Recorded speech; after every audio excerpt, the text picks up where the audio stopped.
92.7 big FM पर आप सुन रहे हैं रेडियो का number 1 show Suhana Safar with Anu Kapoor. दोस्तों, अब बात ऐसे महान कलाकार की जो आंखों की रोशनी ना होने के बाद भी जीवन और सृष्टि का ऐसा चित्रण अपने गीतों में करते रहे जो काबिल तारीफ होता था। इस प्रतिभा का नाम है रविंद्र जैन। रविंद्र के पिता अलीगढ़ के पास के गांव में रहा करते थे, जहां से वो कुछ दिनों बाद अलीगढ़ आए थे। वैद्य थे पेशे से। जब रविंद्र का जन्म हुआ तो आंखें बंद थी, खुली नहीं, जिसकी वजह से रविंद्र के पिताजी उन्हें उस समय के फेमस आंखों के डॉक्टर मोहनलाल के पास ले गए।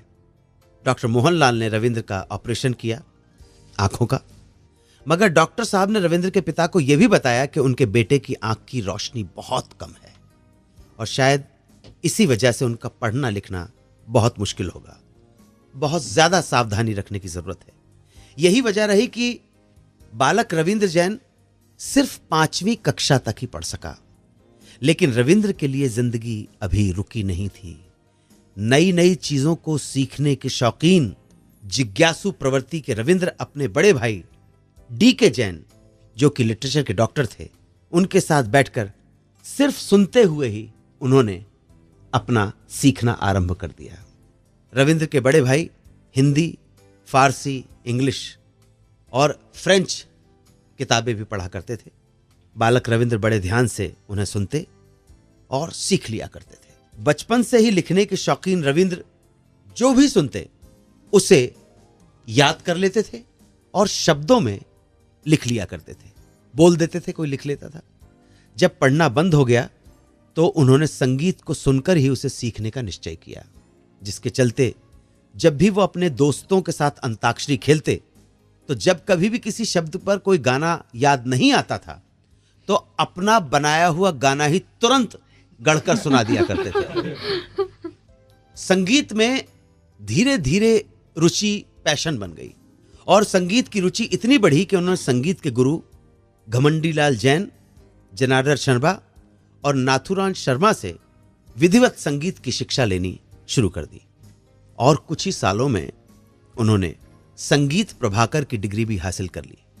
उनके गुरु नाथुराम शर्मा ने उनसे कहा कि अगर आगे बढ़ना है तो अलीगढ़ छोड़ना पड़ेगा।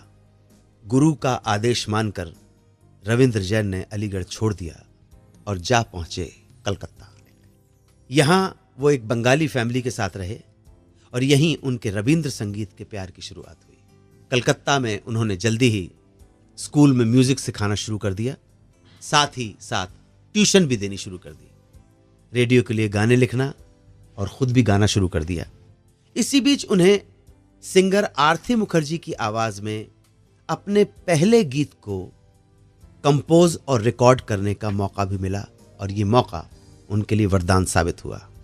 यहीं पर उनके ऊपर नजर पड़ी हिंदी फिल्म प्रोड्यूसर राधे श्याम झुनझुनवाला की, जिन्होंने उन्हें सही समय आने पर फिल्म में संगीतकार के रूप में ब्रेक देने का भरोसा दिलाया और अब उन्हें इंतजार था तो बस उनके पहले मौके का, जो उन्हें जल्दी ही मिल गया और आगे उन्होंने जो मुकाम हासिल किया वो तो सभी जानते हैं। ब्रेक के बाद बात करेंगे सरोज खान की, जिनका बचपन बीता गरीबी मुफलिसी में, फिर हालात से लड़ते हुए कैसे वो आई फिल्मों में और कैसे सिर्फ 14 साल की उम्र में उन्हें मिला मौका गीत कोरियोग्राफ करने का।